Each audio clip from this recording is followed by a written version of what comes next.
Una de las teorías más recientes, digamos, que nos pueden ayudar es la teoría de los sistemas, y dentro de la teoría de los sistemas también la teoría de la complejidad. Nosotros venimos de una cultura que estamos acostumbrados a pensar en forma lineal. Esto que decíamos, causa-efecto. Es más, es mucho más fácil entender que el cuerpo es como si fuese el motor de un auto, que le sacas una pieza y le pones otra, como si fuese, esto está afectado, lo saco, lo repongo y listo, esto es lineal, como si hubiese un solo factor. Porque nuestro cerebro está entrenado para pensar de una forma mucho más simple y lineal. Pero la realidad es que somos sistemas complejos. Sistemas complejos significa que hay muchos elementos, muchos factores al mismo tiempo interactuando, y que la modificación en algunos de los factores va a afectar al resto de los factores.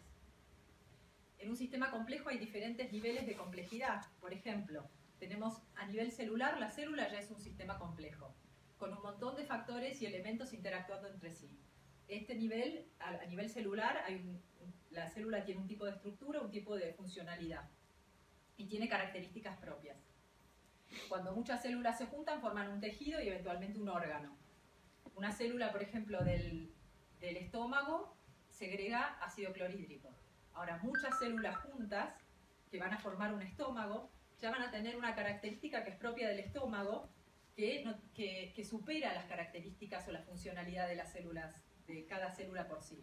El estómago, además de secretar ácido clorhídrico, va a poder contraerse, va a poder romper los alimentos, poder formar desde ese bolo alimenticio, formar ese líquido para seguir digiriendo.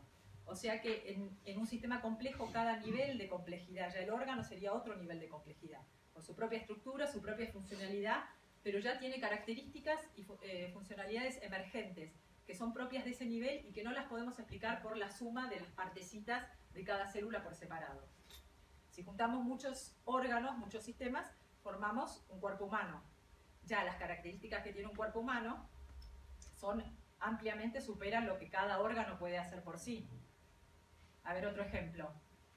Por ejemplo, una célula muscular. Si es una célula muscular, se contrae y se relaja. Si ya lo ponemos formando todo un músculo que se agarra de un hueso y de otro hueso, ya esas células, además de contraerse, van a poder desplazar los huesos. Ya es otra propiedad que antes no tenían. Y si lo ponemos todo eso en un sistema locomotor, va a permitir desplazar a esa persona en el espacio. Entonces ya son cada vez propiedades más complejas a medida que aumentamos o vamos a otro nivel de complejidad. Y después esa persona va a formar parte de una familia y parte de una sociedad.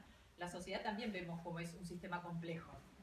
Y que cada parte, que no podemos explicar un fenómeno social explicando lo que cada persona hace. Hay fenómenos, movimientos sociales que se dan por toda esa sociedad que se mueve.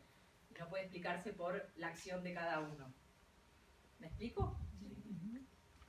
Y lo mismo pasa con el tema de que en un sistema complejo, una modificación en una parte, aunque sea local, va a afectar a todo el sistema. En la sociedad vemos, si hay un grupo de drogadictos, no es el problema de los drogadictos. En realidad es un problema que va a afectar a toda la sociedad de una forma u otra.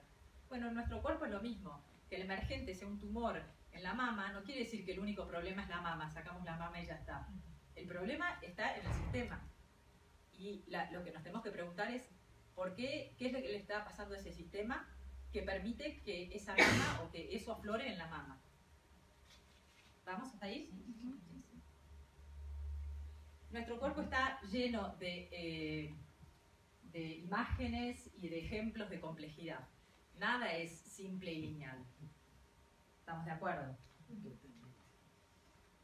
Esto, por ejemplo, es la reacción inmunológica después de dar la vacuna de la influenza. No importa si no ven los detalles, lo que importa es ver que hay una serie de reacciones súper complejas interactuando solo por la intervención de una vacuna. Y esto es un diagrama que podría representar, por ejemplo, el proteinograma dentro de una célula, ¿no? Con todas las vías de señalización, o podría representar la dinámica de un barrio, ¿no? O podría representar El tráfico. el tráfico. O sea, es el mismo patrón que se da a diferentes niveles de ese sistema complejo. Entonces lo que propone Kuhn es que en realidad para el cambio de paradigma es importante mirar la misma información, pero mirarla desde una perspectiva diferente. ¿Es pato o es conejo?